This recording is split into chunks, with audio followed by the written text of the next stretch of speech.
بسم اللہ الرحمن الرحیم۔ السلام علیکم، میں ہوں اعجاز علی اور خوش آمدید کہتا ہوں آپ کا اپنے چینل سبق کہانی میں۔ مگر آگے بڑھنے سے پہلے اگر آپ نے ابھی تک ہمارے چینل کو سبسکرائب نہیں کیا تو برائے مہربانی ہمارے چینل کو سبسکرائب کر لیں۔ چلتے ہیں آج کی کہانی کی طرف۔ کہتے ہیں کہ ایک بادشاہ کے 3 بیٹے تھے۔ تینوں شہزادے بہت عقل مند اور بہادر تھے۔ بادشاہ جب بوڑھا ہوا تو اس نے تخت و تاج چھوڑنے کا ارادہ کیا تاکہ وہ باقی زندگی خدا کی عبادت میں گزار سکے، لیکن بہت سوچ بچار کے بعد بھی وہ اس بات کا فیصلہ نہ کر سکا کہ تینوں شہزادوں میں سے وہ کس کو اپنا جانشین اور ولی عہد بنائے۔ آخر میں اس نے اپنے وزیروں اور مشیروں کو بلایا اور ان سے مشورہ کرتے ہوئے بولا، آپ جانتے ہیں کہ میرے 3 بیٹے ہیں، لیکن تینوں میں سے صرف ایک ہی کو جانشین بنایا جا سکتا ہے۔ میں چاہتا ہوں کہ تینوں شہزادوں میں سے جو شہزادہ سب سے زیادہ عقل مند اور لائق ہو اسے شاہی تخت پر بٹھا دوں۔ آپ تینوں شہزادوں کا امتحان لیجئے اور مجھے بتائیے کہ آپ ان میں سے کس کو اپنا بادشاہ بنانا پسند کریں گے۔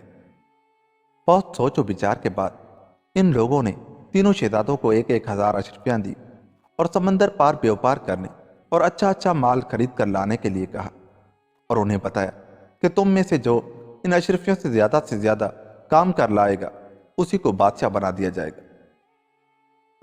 اگلے روز 1,000 اشرفیوں کی تھیلیاں تینوں شہزادوں کو دے کر رخصت کر دیا گیا۔ تینوں بھائی الگ الگ بحری جہازوں پر بیٹھ کر روانہ ہو گئے۔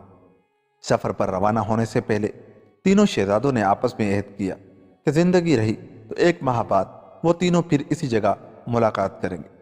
دونوں بڑے بھائی تو اپنے بحری جہازوں کو لے کر 2 مختلف ملکوں کو روانہ ہو گئے، لیکن چھوٹا شہزادہ اپنے بحری جہاز سے اتر کر سمندر کے کنارے پیدل ہی ایک طرف کو چل دیا۔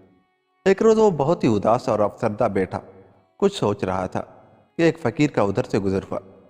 شہزادے کو اداس دیکھ کر اس نے پوچھا، اے نوجوان، تو کہاں سے آیا ہے اور کہاں جانا چاہتا ہے؟ چھوٹے شہزادے نے فقیر کو ساری بات بتائی۔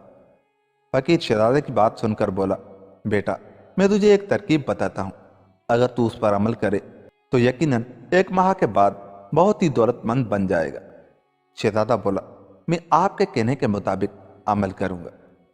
ان 1,000 اشرفیوں کا اناج خرید کر یہاں ڈھیر لگا دو اور ہر روز صبح اس میں سے ایک حصہ سمندر میں پھینکتے جاؤ۔ جب سارا اناج ختم ہو جائے تو دیکھنا یہ کیا پھل لائے گا، لیکن دیکھو مایوس نہ ہونا، یہی بیٹھے انتظار کرتے رہنا، ایک نہ ایک دن تم اپنی نیکی کا بدلہ ضرور پاؤ گے۔ اتنا کہہ کر فقیر صدا لگاتا ہوا آگے بڑھ گئے۔ چھوٹے شہزادے نے ایسا ہی کیا، ہر روز تھوڑا کر کے بہت سارا اناج سمندر میں بہا دیا۔ اس طرح اس کے پاس پھوٹی کوڑی تک نہ رہی اور وہ بہت ہی مغموم ہوا اور سوچنے لگا، معلوم نہیں کون سی بری گھڑی تھی جب میں گھر سے نکلا تھا۔ اس ٹھگ کی باتوں میں آ کر میں نے اپنا سب کچھ گوا دیا اور نتیجہ کچھ بھی نہیں نکلا۔ بہرحال جو ہونا تھا ہو گیا، اب میرے لیے یہاں سے چلے جانا ہی بہتر رہے گا۔